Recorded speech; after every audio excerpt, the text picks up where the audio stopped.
Muito boa noite aos dois.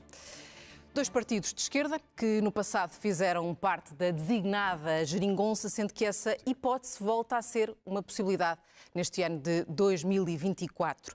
Mariana Mortágua, na sexta-feira, Pedro Nuno Santos começou por apelar ao voto útil no PS, tal como o Partido Socialista já o tinha feito no ano de 2022.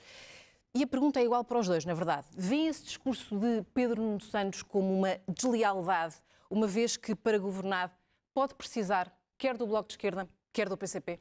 Boa noite Paulo Raimundo. Na verdade, não se trata de ser uma deslealdade ou não. É simplesmente falso o que Pedro Nuno Santos disse. Pedro Nuno Santos diz que a condição para derrotar a direita é uma maioria do Partido Socialista. Ora, é factualmente falso, porque em 2015 o Partido Socialista não teve uma vitória, não teve uma maioria, e houve uma maioria que derrotou a direita, e quem foi determinante para essa maioria foram os partidos à esquerda do Partido Socialista. O Bloco de Esquerda foi um desses partidos. E foi a força do Bloco de Esquerda nesse momento, como outras forças de esquerda, que permitiu constituir uma maioria que derrotou a direita. Que Pedro Nuno Santos, depois de uma maioria absoluta, que deixou o país numa crise social, numa crise política, com um governo que se demitiu com muito poucas condições para continuar a governar, venha fazer o mesmo apelo esfarrapado a uma maioria absoluta, uma nova maioria absoluta do Partido Socialista, é espantoso e é incompreensível. E é muito importante que isto fique claro.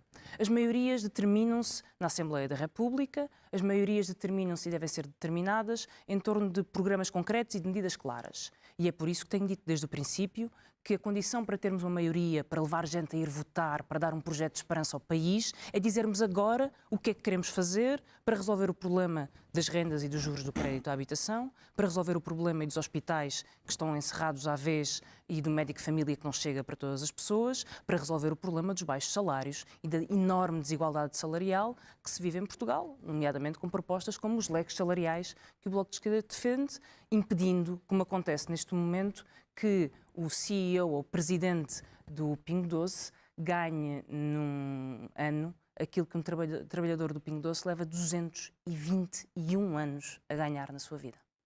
Paulo Raimundo, como é que entendeu as declarações de Pedro Nuno Santos? Viu-as como uma deslealdade para com o PCP, que pode eventualmente ser um aliado do PS? Olha, boa noite à Mariana, boa noite a quem nos está a ouvir. Permita-me só duas referências muito breves, porque até acho que tem mais importância do que as afirmações de Pedro Nuno Santos. A primeira é assinalar os 17 anos da vitória do sim no referendo da IVG, uma extraordinária importância para as mulheres e para o país, não é? Permitam-me destacar esses homens e mulheres, essas mulheres determinadas conseguiram concretizar essa importantíssima vitória, mas uma referência particular à minha camarada Odete Santos, pelo papel que teve, faleceu este ano, esta é uma primeira nota. A segunda, muito breve também, que é nestes dias, nestes tempos sombrios que vamos enfrentando todos os dias, o facto de assinalarmos hoje, exatamente neste dia, os 34 anos de que Nelson Mandela foi libertado, é um sinal de esperança com tudo o que se veio a seguir. E não esquecer, como foram muitos cá no nosso país, muitos não, alguns no nosso país, alguns com responsabilidades muito estruturantes na altura, que o acusaram de terrorismo. Eu soube a afirmação, para não ocupar mais tempo, a afirmação que foi feita pelo Nuno Santos, quer dizer, de facto é uma realidade. Nós o que vamos decidir no dia 10 de março são a eleição de 230 deputados. E é nas maiorias que se encontrarem na Assembleia da República que se decidem os destinos do país. Sempre foi assim em 2015, foi assim em 2019, foi assim em 2022 e foi assim também anteriormente. E pronto, o Pedro Nuno Santos fez essa afirmação, por alguma razão será, mas há uma coisa que nós queríamos afirmar com muita clareza. É que o voto útil, naturalmente cada um chamará a si, mas o voto útil, nós entendemos que é na CDU. Porque ele não só é um voto de protesto e de soluções, é um voto que obrigará o PS a cumprir todas as promessas que está a fazer agora, naturalmente dependendo da correlação de forças que existir na Assembleia da República, foi assim, a história prova isso, e é um voto que firme, de garante do combate à direita. Tenha ela as formas que tiver, E, portanto, é claro, nós estamos na fase das promessas, estamos na fase da chuva de promessas, para depois, mais tarde, procurar-se justificar porque é que não se conseguem cumprir as promessas que estão a ser feitas hoje. Ora, nosso entender, nós estaremos lá com a força que o povo nos der para obrigar exatamente a que essas promessas sejam cumpridas, para além das propostas naturalmente que temos. A Mariana Mortágua propôs um acordo pré-eleitoral ao Partido Socialista. O PS não quis. Caso Pedro Nuno Santos mantenha esta posição, admite negociar só depois do dia 10 de março? Bom, o que eu defendo é toda a clareza antes das eleições. Eu acho que as pessoas, quando vão votar, devem saber o que é que as espera no dia a seguir das eleições.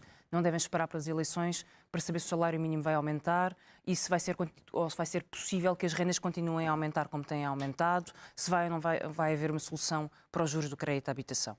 E é por isso que tenho defendido essa clareza, porque acho que ela é uma questão de lealdade e transparência para com os eleitores, mas mais do que isso, acho que é uma condição de mobilização ao voto. Nós queremos falar a todo o eleitorado que não quer um governo de direita, que sabe que a direita é regressão, que não tem qualquer tipo de resposta para o país, mas queremos falar a esse eleitorado dizendo: temos as respostas, sabemos como é que conseguimos colocar um médico de família nos hospitais, temos um programa de exclusividade, sabemos quanto custa e o que é preciso fazer.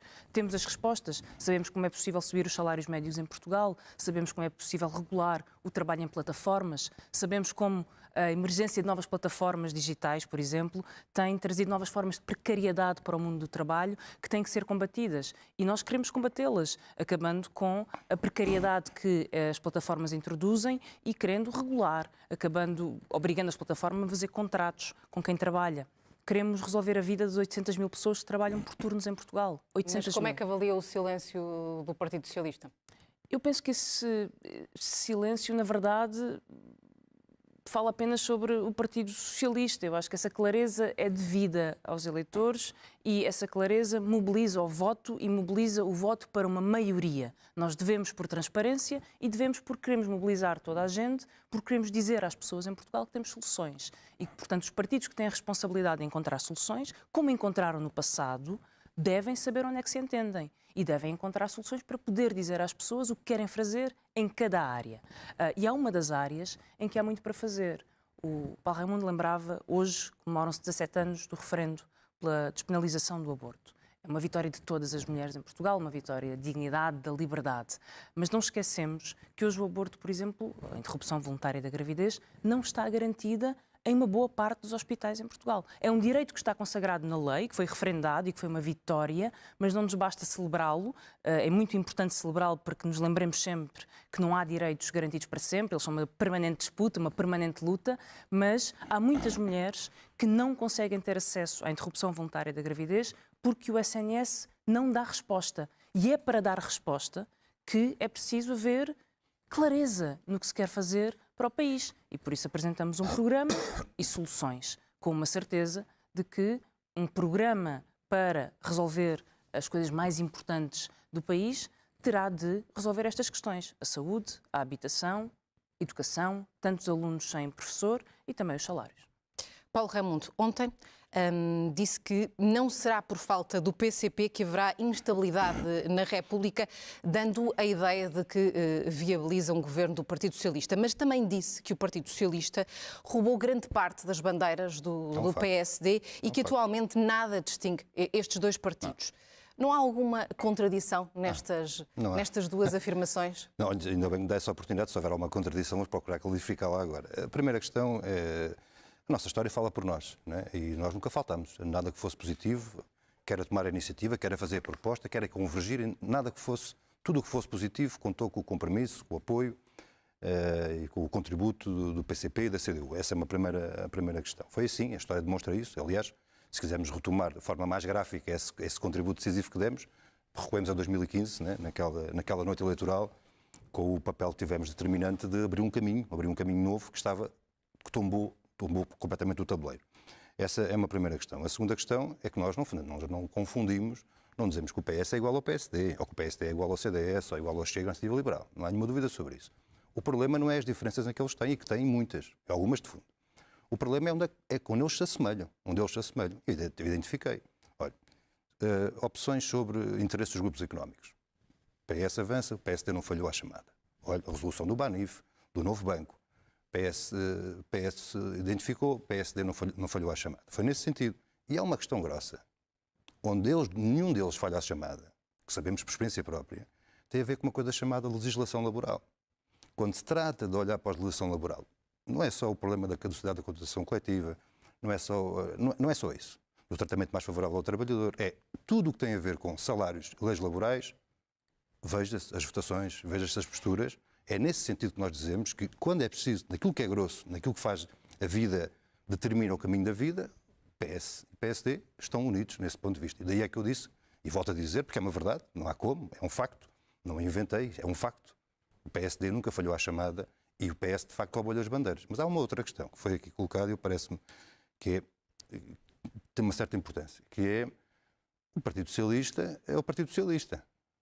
O Partido Socialista é o Partido Socialista destes últimos 2 anos, que se apanhou com a maioria absoluta, como foi aqui afirmado. E com a maioria absoluta, com o poder nas mãos, com um governo, com uma maioria absoluta na Assembleia da República, com condições de governação e até com dinheiro, as opções que tomou foram as opções que tomou, não foram outras. Foi as opções que tomou. Mas olhando portanto, precisamente para esse legado que está a sublinhar Paulo Raimundo, é aí que eu ia chegar. Tendo em conta tudo o que aconteceu, admite um acordo por escrito com o Partido Socialista? É aí que eu ia chegar. E, portanto, a opinião que temos é que a única forma, a única condição de obrigar o Partido Socialista a vir a posições positivas, a soluções para o país, na saúde, na habitação, na precariedade, olha, na legislação laboral, quer dizer, não há nenhuma possibilidade de avançarmos, seja o que for, se não alterarmos as leis laborais. A única forma disso acontecer é constituir uma maioria na Assembleia da República, no nosso entender, com mais força, mais votos e mais deputados da CDU, que obriga o PS a vir. Porque o PS não vai vir por opção própria. Só vai vir se for obrigado e foi condicionado a isso. É a experiência que temos 2015, é a experiência que temos 2020, nestes últimos 2 anos de maioria absoluta. E, portanto, isto para dizer o quê? Que a questão da forma para nós não tem grande significado. O que interessa é o conteúdo. Quais são as propostas? Quais são as ideias? Como é que se vai andar para a frente? Mas o importante é que fique claro, o PCP não exclui assinar um acordo com o Partido Socialista. O que o PCP não exclui, primeiro, para nós a questão da forma, como disse, não é uma questão determinante. O que o PCP não exclui, nunca excluiu e tem prova provada disso, da vida, é que não falhará em nenhum momento a tudo o que seja positivo e também nunca estará longe do combate, pelo contrário, procuraremos estar na vanguarda desse combate contra tudo que seja negativo, venha lá de onde vier.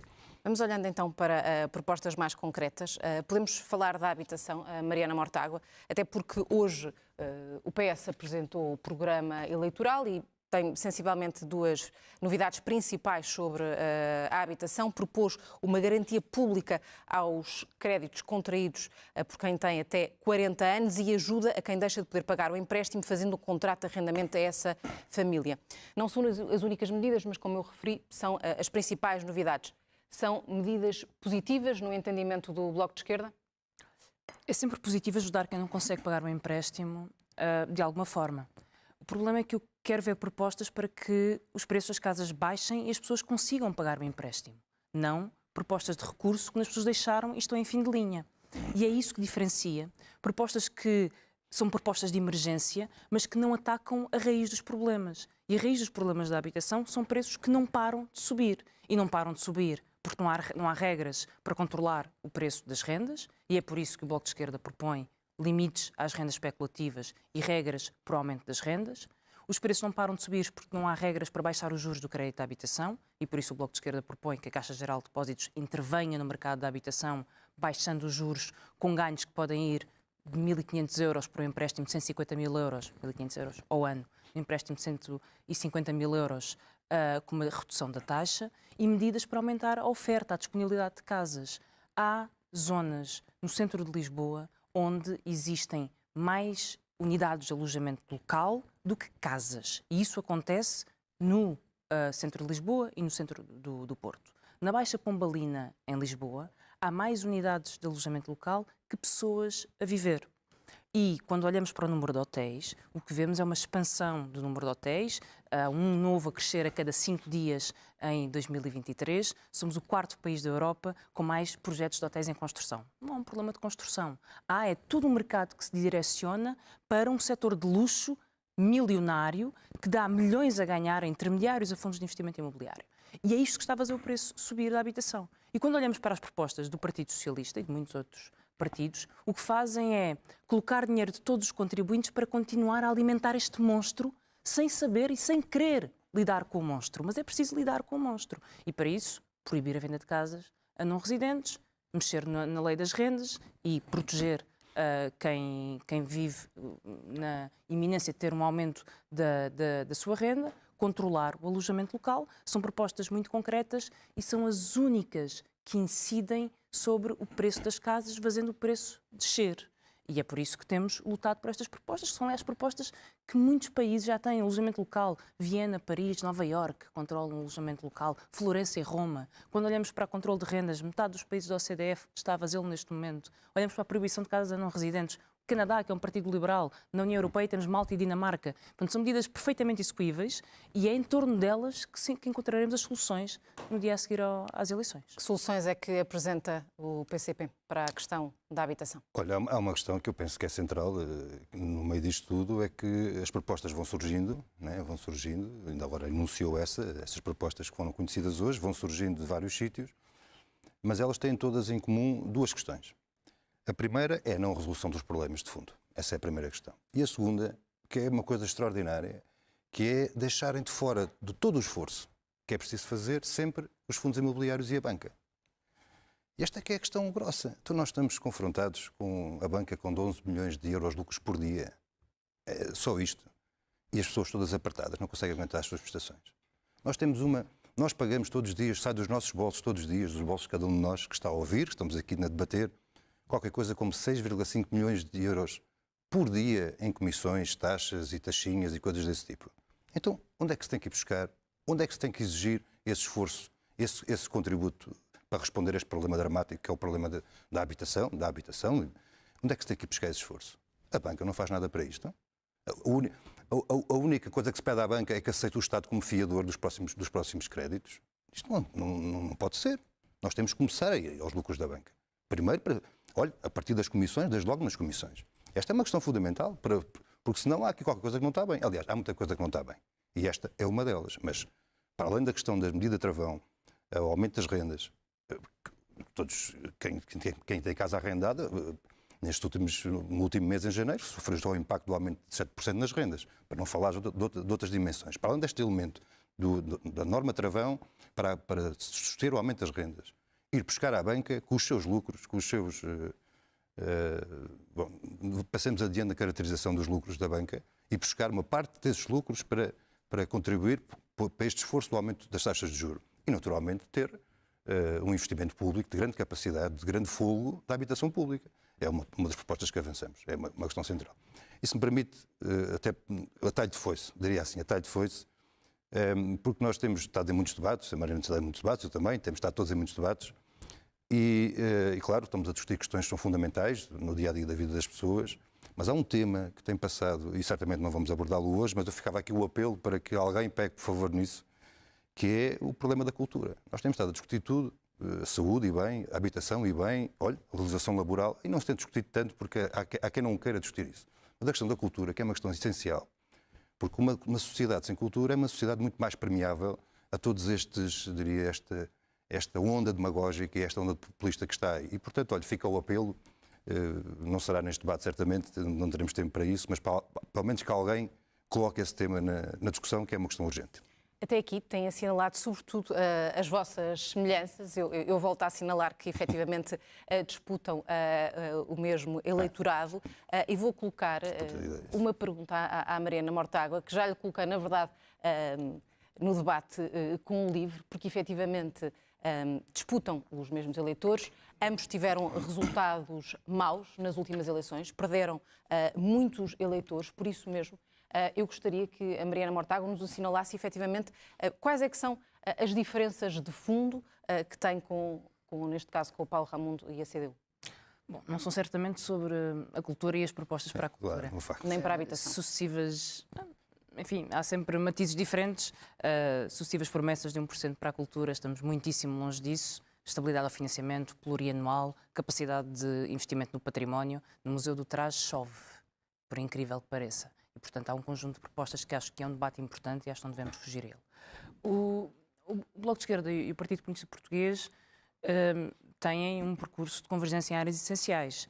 Fizemos um acordo em 2015, ou fizemos parte de uma solução de acordo em 2015, que foi a governação, na verdade, mais estável e que as pessoas guardam melhor memória e que cumpriu exatamente o que fez, precisamente pela força desses compromissos que foram então assumidos. E temos um percurso de convergência em questões laborais, na habitação, como aqui falamos, com propostas próximas. Temos também algumas divergências que são conhecidas. temos uma divergência na lei de eutanásia, da morte assistida, por exemplo. O Partido Comunista o Partido Comunista Português foi contra essa lei. O Bloco de Esquerda defende o direito a que as pessoas possam escolher com a sua dignidade ou que acham que é a forma digna de morrer quando têm uma doença incurável e um sofrimento que elas próprias consideram que é intolerável ou atroz e que o façam em toda a segurança, com a proteção da lei. E temos divergências também em questões internacionais. Dividiu-nos uma avaliação sobre a invasão de Putin e a natureza do regime de Putin e a invasão à Ucrânia. Divide-nos também considerações diferentes no campo internacional sobre precisamente a natureza dos regimes da China e de Angola, por exemplo, onde vigorou e mandou uma oligarquia, na verdade uma cleptocracia no caso angolano, que o Bloco de Esquerda denunciou ao longo de toda a sua história e que usou Portugal como uma lavandaria de dinheiro que foi roubado ao povo de Angola por uma elite, uma clique de generais e que entrou por aí adentro no sistema bancário português e nós sempre denunciamos a natureza desse regime e os seus negócios em Portugal. Já teremos a oportunidade de aprofundar precisamente as questões internacionais, mas Paulo Raimundo, eu pedi-lhe também um comentário, esta questão da eutanásia que claramente vos divide. Eu acho que fez uma referência que eu percebo, estamos neste debate e portanto eu percebo que estamos a disputar. Acho que nós não estamos a disputar, nós estamos a trocar opiniões, ideias programáticas, umas convergem, outras divergem, é mesmo assim, e estamos a construir, estamos todos a construir, resultados também eleitorais, é isso que estamos a fazer, desse ponto de vista, e portanto eu não punha a coisa nesses termos de... Nós saímos daqui do debate e vai alguém dizer que houve um ganho ou houve outro que perdeu. Eu não acompanho essa linha de raciocínio, mas essa é a primeira questão. Sobre as questões mais concretas, eu acho que nós não... É como a Mariana afirmou, estou perfeitamente de acordo, nós convergimos em muita coisa, divergimos em outras, certamente. Olha, divergimos na forma como cada um de nós, cada partido, olha para o projeto europeu, certo, divergimos sobre aquela matéria, mas as questões concretas que colocou, que eu penso que essa é a questão que vale a pena falar, certamente que a Mariana Mortágua, nem quem nos está a ouvir, certamente que saberá que nós não temos nada a ver com as negociatas de Angola, ou de Moçambique, ou dos Estados Unidos, ou de Canadá, ou coisa do tipo. Primeira questão. A segunda questão, que é uma questão mais delicada, mais profunda, tem a ver com as questões de eutanásia. De facto, nós temos uma situação muito complexa. Nós acompanhamos a sensibilidade da questão e as preocupações legítimas das pessoas, de todos nós, sobre esta matéria. O que é que nós entendemos? Entendemos que é uma situação muito complexa. É neste quadro que nós estamos a discuti-la, não é noutro quadro. É nesta sociedade que nós estamos a discuti-la, não é noutra sociedade, e que levanta um conjunto de dificuldades e problemas que podem ter efeitos perversos. Esta é a nossa preocupação. Nós não paramos a nossa reflexão sobre a matéria. Estamos disponíveis, aliás, vamos ter que continuar a nossa reflexão sobre a matéria, até porque ela não teve desenvolvimento, como sabemos, do ponto de vista legislativo. Portanto, vamos ter que voltar a ela. Portanto, nós não damos isso por encerrado, no sentido de continuar a nossa reflexão sobre essa questão, é uma questão fundamental. E não sei se nós...